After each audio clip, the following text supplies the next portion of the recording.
Hi guys, welcome back to movie mad. Teja Sajja హీరోగా వచ్చిన Hanuman movie review ఏంటో తెలుసుకుందాం. మూవీని డైరెక్ట్ చేసింది ప్రశాంత్ వర్మ.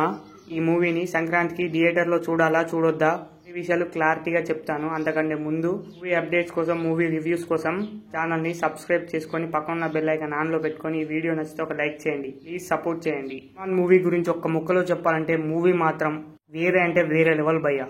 ఎక్సలెంట్ గా ఉంది మూవీ మాత్రం, సూపర్. మూవీ ఫ్లాట్ వచ్చేసి super man, iron man movies చూసి ఎలాగైనా సూపర్ హీరో అవ్వాలనుకుంటున్న విలన్ జనాద్రి విలేజ్ లో చిల్లరగా తిరిగి కొన్ని దొంగతనాలు చేసే హనుమంతుడు. హీరోకి సూపర్ పవర్స్ వచ్చాయి. మరి అవి ఎలా వచ్చాయి, అసలు ఆ సూపర్ పవర్స్ భూమి మీదకి ఎలా వచ్చాయి, ఆ సూపర్ పవర్స్ హీరో దగ్గర ఉంటే మన విలన్ ఏం చేశాడు, మరి దీనికి మన ఇతిహాసాలకు అసలు సంబంధం ఏంటి, అన్ని విషయాలను మూవీ చూసి తెలుసుకోవాల్సిందే.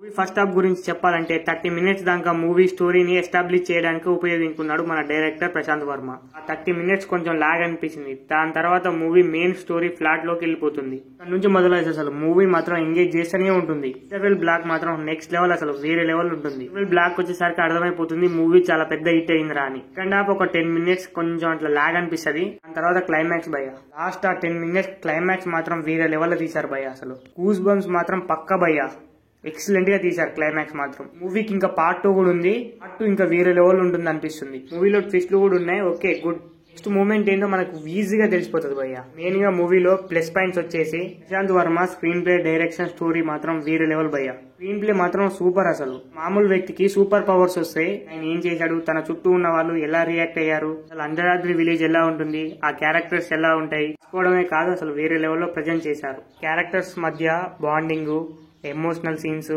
ఫన్ సీన్స్ బాగా రాసుకున్నాడు, బాగా చూపించారు. మేజర్ ప్లస్ పాయింట్ వచ్చేసి ఈ మూవీకి విఎఫ్ఎక్స్ అండ్ గ్రాఫిక్స్ భయ్య వేరే లెవెల్లో. అసలు 50 crores తోటే ఇంత గ్రాఫిక్స్, ఎక్సలెంట్. అసలు గ్రాఫిక్స్ మాత్రం మూవీలో మైనస్ పాయింట్స్ అంత కనిపించవు భయ్య. మూవీని ప్రిడిక్టబుల్ గా చేశారు. అసలు హీరోయిన్ వచ్చిన సీన్స్ లలో కొంచెం చిరాకేస్తుంది. ఆ మూవీ మొత్తం సూపర్, ఎక్స్ట్రాడినరీ.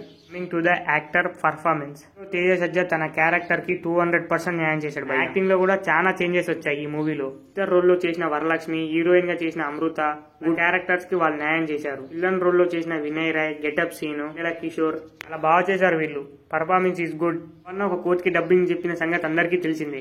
ఆయన వాయిస్ వచ్చినప్పుడల్లా నవ్వొస్తుంది. మూవీ గురించి ఒక ముక్కలో చెప్పాలంటే భయ్య, super first half, excellent second half, మరియు ఈ మూవీకి పార్ట్ 2 కూడా ఉంది. మూవీకి నా రేటింగ్ వచ్చేసి 3.5 భయ్య. ఖచ్చితంగా ఈ మూవీని ఫ్యామిలీతో చూడండి ఈ సంక్రాంతికి. ఎస్పెషల్లీ చిన్నపిల్లలకు మాత్రం ఈ మూవీ చాలా బాగా నచ్చుతుంది భయ్య. ప్లీజ్ భయ్య, ఇలాంటి జెన్యూన్ రివ్యూస్ కోసం మా ఛానల్ ని సబ్స్క్రైబ్ చేసి లైక్ చేయండి. లాస్ట్ మూవీ అంతా అయిపోయిన తర్వాత జై శ్రీరామ్, జై హనుమాన్ అన్న నినాదాలతో బయటకు వస్తున్నారు భయ్య.